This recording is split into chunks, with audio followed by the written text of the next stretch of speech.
साढ़ माह की अमावस्या की कथा यानी पितृ स्तोत्र।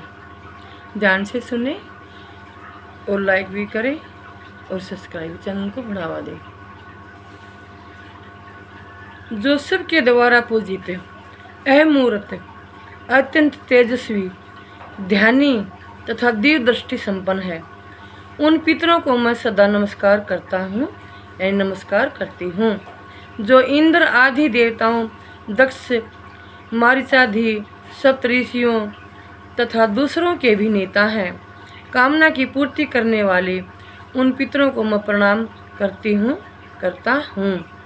जो मनु आदि राज ऋषियों, मुनीश्वरों तथा सूर्य और चंद्रमा के भी नायक हैं, उन समस्त पितरों को मैं जल और समुद्र में भी नमस्कार करता हूँ।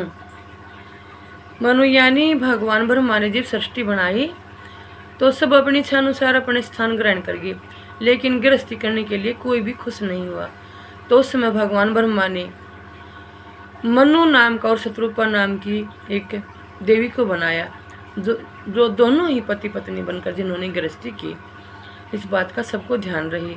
मनु स्वयं भगवान शिव थे और सती माता स्वयं शत्रुपा थी।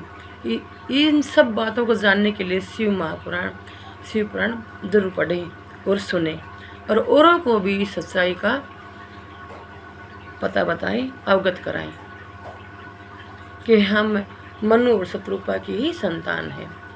इस बात का हम सबको ध्यान रहे। आदि राज ऋषियों, मुनीश्वरों तथा सूर्य और चंद्रमा के भी नायक हैं। उन समस्त पितरों को मैं जल और समुद्र में भी नमस्कार करती हूँ। नक्षत्रों, ग्रहों, वायु, अग्नि, आकाश और भूलोक तथा पृथ्वी के जो भी नेता हैं, उन पितरों को मैं हाथ जोड़कर प्रणाम करता हूँ। जो देव ऋषियों के जन्मदाता, समस्त लोकों द्वारा वंदित तथा सदा अक्षय फल के दाता हैं, उन पितरों को मैं हाथ जोड़कर प्रणाम करता हूँ।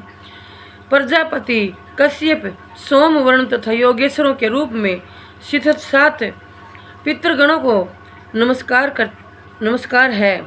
मैं योग दृष्टि संपन्न स्वयंभू ब्रह्मा जी को प्रणाम करता हूँ। चंद्रमा के आधार पर प्रतिष्ठित तथा योग मूर्तिधारी पितृगणों को मैं प्रणाम करता हूँ। साथ ही संपूर्ण जगत के पिता सोम को नमस्कार करता हूँ तथा अग्नि स्वरूप अन्य पितरों को भी प्रणाम करती हूँ, क्योंकि यह संपूर्ण जगत अग्नि और सोममय है। जो पितर तेज में स्थित है, जो ये चंद्रमा, सूर्य और अग्नि के रूप में दृष्टिगोचर होते हैं तथा जो जगत स्वरूप एवं ब्रह्मा स्वरूप हैं, उन संपूर्ण योगी पितरों को मैं एकाग्रचित होकर प्रणाम करता हूँ। उन्हें बारंबार नमस्कार है। वे सर्वदा भोजी पितर मुझ पर प्रसन्न हो। पितृ विसर्जन अमावस्या।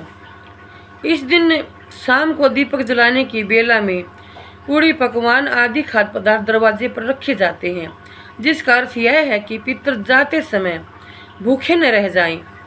इसी तरह दीपक जलाने का आशय उनके मार्ग को आलोकित करने का है। अश्विन या कोई सा भी महीना हो, अमावस्या पितर विसर्जन अमावस्या के नाम से पुकारी जाती है। इस दिन ब्राह्मण भोजन तथा दानादि से पितर तृप्त होते हैं। ऐसी मान्यता है कि विसर्जन के समय वे अपने पुत्रों को आशीर्वाद देकर जाते हैं। इस दिन 1.25 किलो जौ के आटे के 16 पिंड बनाकर 8 गाय को, 4 कुत्ते को एवं गौं को खिलाना चाहिए एवं उस दिन पितृ स्तोत्र का पाठ करना चाहिए। ये उस दिन करना चाहिए। ये सब जब जो पितरों की अमावस्या होती है यानी आसुज में, इस तरह उनका उद्यापन करना चाहिए। नमस्कार।